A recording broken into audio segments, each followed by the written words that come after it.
আমি আজ হোক বা কাল হোক ক্ষমতা পাবই, আর আমার জায়গা আমি ফিরে পাবই। তার পারিবারিক ট্রাস্ট ইউনুস ফাউন্ডেশনের হাজার রকম ভাবে সমস্ত টাকা রেখেছে, সবগুলো বাতিল করে দিয়ে গরিব মানুষদের সব দিয়ে দেওয়া হবে। আর আমি যেটা বলি সেটা আমি করি, সবকিছুর হিসাব নেব। সেই দিন খুব একটা বেশি দূরে নয়, এখন থেকেই তৈরি হতে হবে। যারা আমাদের নেতাকর্মীর গায়ে হাত দিয়েছে তাদের একটাকেও আমি ছাড়বো না। খুব শীঘ্রই বাংলাদেশে ক্ষমতা নিয়ে ফেরার বার্তা দিলেন শেখ হাসিনা। কার্যত ইউনুসকে ক্ষমতাচ্যুত করার বার্তা দিয়েছেন হাসিনা। মানে এক কথায় বাংলাদেশে ঢুকতে পুরোপুরি কনফিডেন্ট তিনি। প্রধানমন্ত্রী শেখ হাসিনার জাতির উদ্দেশ্যে দেওয়া একটি অডিও সম্প্রতি সামনে এসেছে, যেখানে তাকে বলতে শোনা যাচ্ছে, আমি আজ হোক বা কাল হোক ক্ষমতা পাবই, আমার জায়গা আমি ফিরে পাবো। তার পারিবারিক ট্রাস্ট ইউনুস ফাউন্ডেশন হাজার রকম ভাবে সমস্ত টাকা রেখেছে, সবগুলো বাতিল করে দিয়ে গরিব মানুষদের সব দিয়ে দেওয়া হবে। গ্রামের মানুষদের আমরা সব দান করে দেব, এটাই আমার প্রতিজ্ঞা। আর আমি যেটা বলি সেটা তো করি। আমার নিজের সেই আত্মবিশ্বাস আছে, বেঁচে যখন আছে তখন এটা করবই। শেখ হাসিনা আরও বলেন যে বাংলাদেশের সরকার বিভিন্ন ধরনের ভাতা, যেমন বিধবা, অসহায় মানুষদের টাকা দেওয়া, মুক্তিযোদ্ধাদের জন্য ভাতা বরাদ্দ করেছে, কিন্তু এই টাকা চুরি করে খাওয়া হয়েছে এবং পাচার করা হয়েছে। তিনি বিশেষভাবে শিক্ষার্থীদের জন্য বই ছাপানোর বাজেট নিয়ে অভিযোগ করেছেন। তার মতে, বই ছাপানোর জন্য যা টাকা বরাদ্দ করা হয়েছিল তা যথাযথভাবে ব্যবহৃত হয়নি। তিনি বলেন, যদিও 700 কোটি টাকা অতিরিক্ত নেওয়া হয়েছিল বই ছাপানোর জন্য কিন্তু বইয়ের কোনো খবরই নেই। তিনি প্রশ্ন করেন, এই টাকা কোথায় গেছে এবং এর বিরুদ্ধে দুর্নীতির দমন কমিশনের মামলা হয়নি কেন? কি বলেছেন শোনাবো।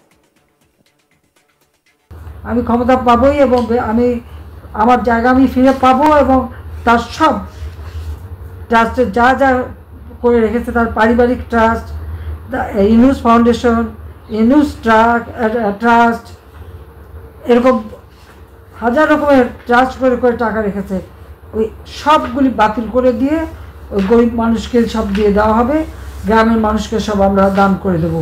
এটাই হচ্ছে মানে আমার প্রতিজ্ঞা। আর আমি যেটা বলি আমি সেটা আল্লাহ রাব্বুল আলামিন আমাকে সাহায্য করেন এবং সেটা আমি করতে পারি, এটা আমার নিজের সেই আত্মবিশ্বাস আছে এবং সেটা আমরা করব ইনশাল্লাহ। এটা বেঁচে যখন আছি তখন এটা আমি করবই। এই বিধবাদের টাকা, স্বামী নিগৃহীতদের টাকা, প্রতিবন্ধীদের টাকা, মুক্তিযোদ্ধাদের টাকা, যত ভাতা, এই সব টাকাগুলো কিন্তু এরা চুরি করে খেয়েছে, মেরে দিয়েছে আর সব পাচার করেছে। প্রত্যেকটা ছাত্রছাত্রীর জন্য বিনামূল্যে আমরা বই জানুয়ারি মাসের 1 তারিখে দিয়েছি, ওই এখন পর্যন্ত কিন্তু সব বই হাতে দিতে পারে নাই। অথচ আমরা বই ছাপানোর জন্য বাজেট টাকা দিয়েছি, সেখানে আরও অতিরিক্ত 700 কোটি টাকা অতিরিক্ত টাকা নিয়েছে বই ছাপাতে, কিন্তু বইয়ের দেখা নাই। টাকাগুলি গেল কোথায়, কার পকেটে গেল? তার বিরুদ্ধে তো দুর্নীতি দমন কমিশনের মামলা ছিল, সেই মামলা সে কন্টেস্ট করলো না। কারণ সে যদি এতই সৎ থাকবে তত কন্টেস্ট করা উচিত ছিল। আর এখন তার সাথে তাদের যে সমন্বয়ক কয়টা আছে, তারা কত টাকার মালিক, এর পাই পাই হিসাব আমরা নেব। আর আল্লাহ যখন বাঁচিয়ে রেখেছে, আমি এটা বিশ্বাস করি যে যারা আমাদের জাতির শত্রু, গণশত্রু, জনগণের শত্রু, যারা এই দেশটাকে ধ্বংস করতে চায়, তাদের চেহারাটা আজকে সকলের কাছে একেবারে স্পষ্ট হয়ে গেছে, তাদের চেহারাটা উন্মুক্ত হয়ে গেছে। আল্লাহ বোধহয় এটাই চাচ্ছিলেন যে এরা ভিতরে ঘাপটি মেরে মেরে খালি তোমাদের ক্ষতি করতো, আজকে এদেরকে চিনে রাখো। কাজে আল্লাহ সেটা চিনিয়ে দিলেন। গরিবরে খাবার দেবে না, মানুষকে ভাতে মারবে, কৃষককে মারবে, শ্রমিকরে কাজ কেড়ে নেবে, শ্রমিকরে মারবে, আর এদিকে নিজেরা মোটা টাকা বানিয়ে বসে আছে। কেউ 100 কোটি টাকা নিজে চিন্তাই করতে পারে না। একই সঙ্গে তিনি অডিও বার্তায় আরো বলেন, সবকিছুর হিসাব নেব, সেই দিন খুব বেশি দূরে নয়, এখন থেকেই তৈরি হতে হবে। যারা আমাদের নেতাকর্মীর গায়ে হাত দিয়েছেন তাদের একটাকেও আমি ছাড়বো না। কতদিন আর ক্ষমতায় থাকবে? যে যেখানেই আছে সে সেখানেই নেতা, যে যার নিজের দায়িত্ব পালন করবে, এটাই আমার নির্দেশ। আওয়ামী লীগ হীরের টুকরো, আওয়ামী লীগ ছাড়া বাংলাদেশের মানুষের ভাগ্য কেউ পরিবর্তন করবে না। আওয়ামী লীগ ছাড়া মানুষের সঙ্গে কেউ থাকে না। আজকে বাংলাদেশের মানুষ হাড়ে হাড়ে টের পাচ্ছে জনতার জয় হবেই হবে। আমার মন বাংলাদেশেই পড়ে আছে, কি বলেছেন শেখ হাসিনা আর শুনবো। ক্ষুদ্র সমন্বয়ক বানিয়েছে যারা, তারা প্রতিটা আমরা হিসাব রাখছি, হিসাব নেব, কড়াই গন্ডায় হিসাব নেব, এবং সেদিন বেশি দূরে না, খুব কাছেই সেদিন। আর এমনি তো সম্মেলকরা যেখানে যাচ্ছে সেখানে তো ধাওয়া খাচ্ছে সকলের সাথে চিটিং করার জন্য। কাজে এখন তো ওইভাবে তৈরি করতে হবে, তৈরি হতে হবে। যারা আমাদের নেতা কর্মীকে হাত দিয়েছে একটাকে আমি ছাড়বো না। আর মামলাটা কোনো সীমা পরিসীমা নাই, প্রথমে দিল, এখন হচ্ছে দুর্নীতির মামলা। ঠিক আছে, আগে দুর্নীতি প্রমাণ করুন এবং ওই টাকার হিসাব পাই পাই করে আমি নেব, কয়দিন আর ক্ষমতা থাকবে। আজকে এদের বিরুদ্ধে সবাইকে মিলে প্রতিরোধ গড়ে তুলতে হবে, এবং যারা এদের সাথে আছে এখনও, এবং যারা ঘর বাড়ি দোকানপাট ব্যবসা বাণিজ্য পুড়িয়েছে, যারা মানুষকে হত্যা করেছে, আমার নেতাকর্মী হত্যা করেছে, এবং কৃষকের শ্রমিকের ক্ষতি করেছে, সাধারণ খেটে খাওয়া মানুষের ক্ষতি করেছে, এদের বিরুদ্ধে সবাই এখন থেকেই প্রতিরোধ গড়ে তুলতে হবে।